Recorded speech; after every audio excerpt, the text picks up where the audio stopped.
আসসালামু আলাইকুম। আজকে আমরা আলোচনা করব ব্যবসায়ীতে কেন অ্যাকাউন্টিং এত বেশি গুরুত্বপূর্ণ। প্রথমে ব্যবসায়ী বুঝতে পারে অ্যাকাউন্টিংয়ে তথ্য বিশ্লেষণের মাধ্যমে আসলে তার ব্যবসা লাভে আছে না ক্ষতিতে আছে এবং সঠিক সিদ্ধান্ত গ্রহণে সহায়তা করে অ্যাকাউন্টিং। এর ফলে ব্যবসায়ী বুঝতে পারে তার কোথায় খরচ কমানো দরকার বা কোন প্রোডাক্টের উপর জোর দেওয়া দরকার।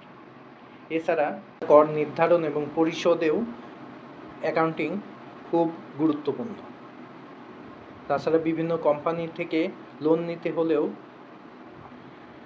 কোম্পানিকে অবশ্যই ফিনান্সিয়াল স্টেটমেন্ট তৈরি করতে হবে।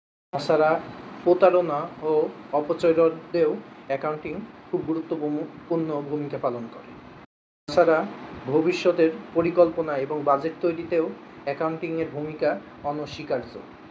এজন্য আমাদের ব্যবসায়ের ক্ষেত্রে অবশ্যই অ্যাকাউন্টিংকে খুব গুরুত্ব সহকারে দেখতে হবে।